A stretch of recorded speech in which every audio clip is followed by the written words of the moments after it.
Alright, what's up YouTube? This your main man, ABD Hero, back again with another video.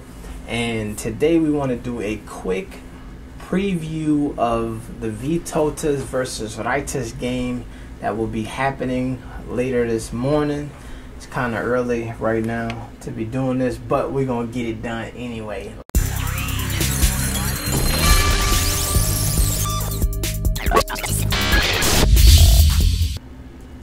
Alright, so it's your main man, AB the Hero. We haven't done one of these in a minute, but we got to talk about this game because this is going to be an important game for Vytautas.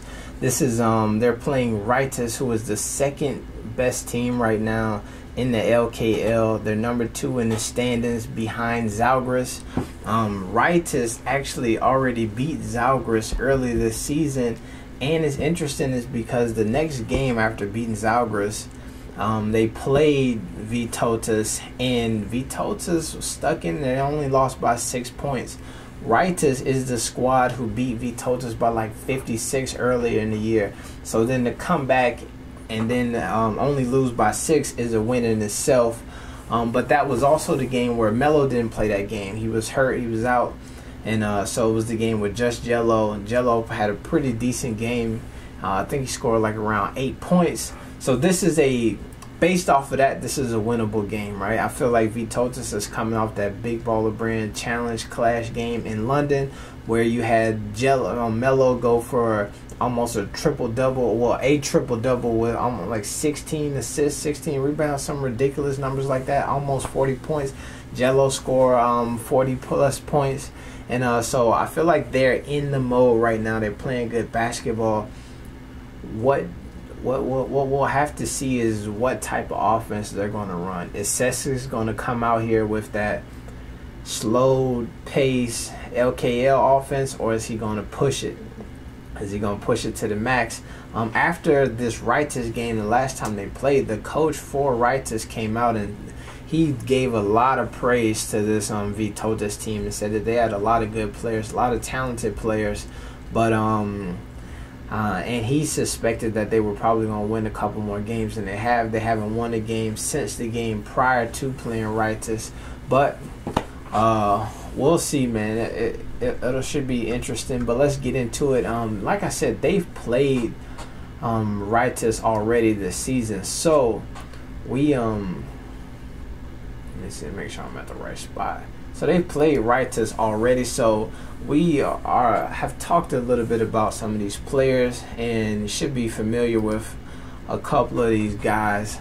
Some of the key players in this game will be this dude Rokas Girdis, who is been playing professionally in Lithuania for a while now. He's one of those dudes who started playing pro ball when he was pretty young.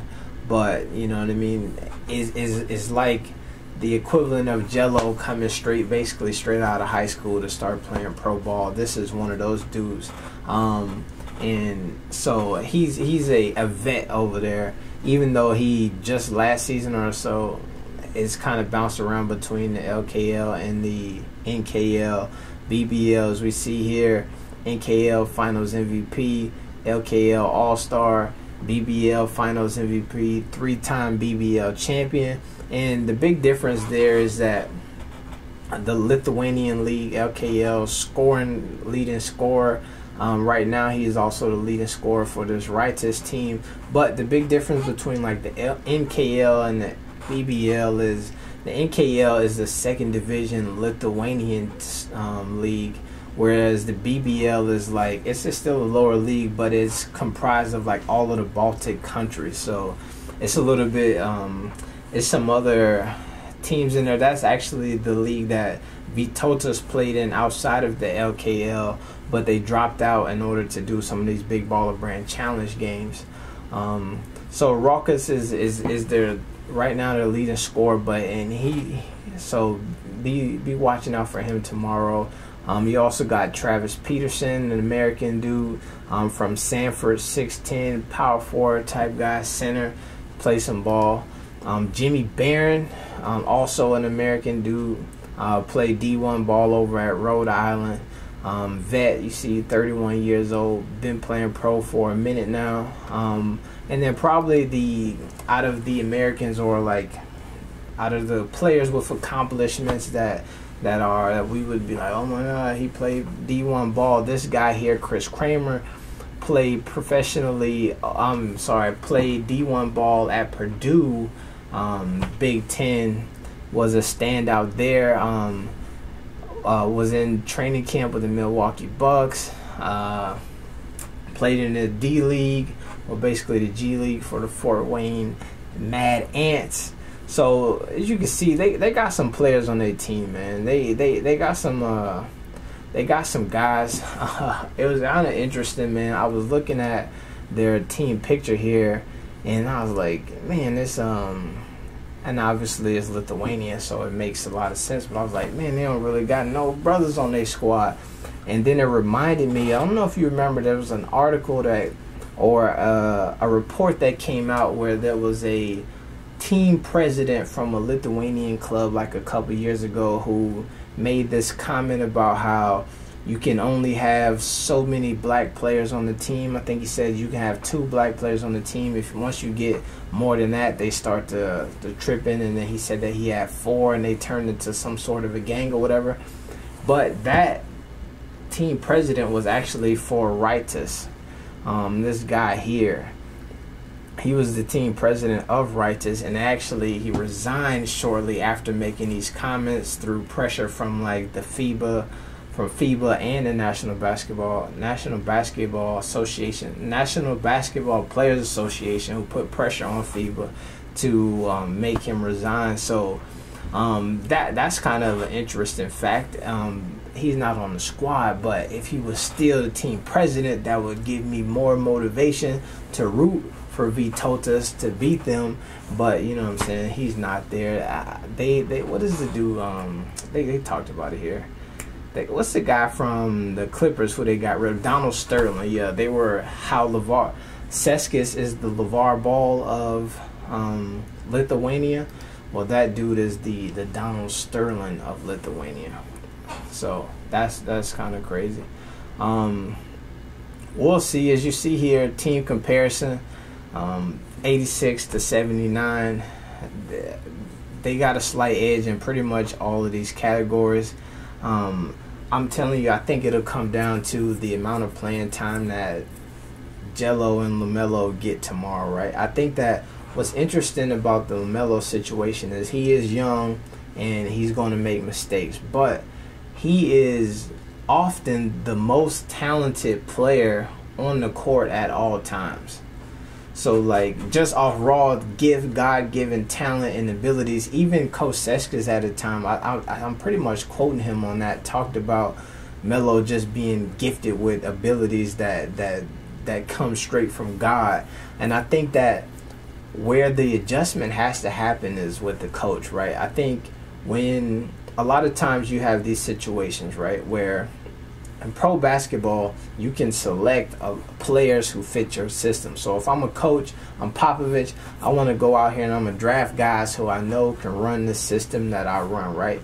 But what you see is what makes it like high schooler and all these like really difficult is that you've got to be willing to fit your system to what players you have, right? And I think that where they're messing up is, yes, LaMelo may be a liability in certain cases because of his age and maturity, all of these things, but he's too talented to be sitting on the bench. You have to figure out a system that's going to showcase his talents and abilities. That's the kind of the cool thing about the LeVar system, is that it puts his talents and abilities on showcase, and you get a player who giving you 39, 16 to 16 in a professional basketball game. Now, those numbers may be inflated. I don't know the players over there in London. I guess they played like 4 out of 5 games in a row or something crazy like that, so they were a little tired, but I don't even care. If you gave me 39, 16, 16 at the YMCA, you're a hooper, you know what I'm saying? But so hopefully your boy, hopefully Seskis adopts a little bit of that LeVar system and we can see a faster paced game tomorrow. The game will be played at 10 a.m. Eastern time tomorrow. So it's an early game, but not as early as that London game, which was at 8 a.m. Eastern time. You should be able to check this game out. Should be a pretty good one. Also, this was kind of, all of these like last few Vytautas games were slated to be some like pretty important games, because as we all know, the way the LKL works is that the 10th team typically falls out and then goes and plays in the NKL. But I guess there have been some reports lately that are saying like this may not be the case this year, and I guess that this hasn't been the case in the past few years. There are a few teams that will not be eligible. So this team here, Nevisis, I guess they are in the process of being filing bankruptcy right now, so they might not be financially eligible to be in the LKL next year. So if they fall out, then Vytautas would not have to fall out. Also within the NKL, they've got some issues there where the top two teams in the NKL right now are junior teams. The Zalgiris youth team and then the, I want to say, Neptunus youth team are the top two teams right now in the NKL. So those teams will not be able to advance up. So the third and fourth team in the NKL right now may not be able to advance because they don't meet the minimum requirements of an LKL team, which requires you to be financially stable and have a budget of $400,000, and then also have an arena that seats 1,200 people. So and also 1,200 people, but the arena has to be in your city. So you can't like be in Noblesville, Indiana, but then play in Indianapolis, or you can't say we're the Chicago Mud Rats, but your team actually in Gary, Indiana. You know what I'm saying? You have to be stationed in the city where that arena is. So in order for these teams to make it, one of them actually, one of the NKL teams is in the process of having a new stadium built, but that won't be completed till 2020. And then the other one would potentially have to just pick up the whole team and move to another city.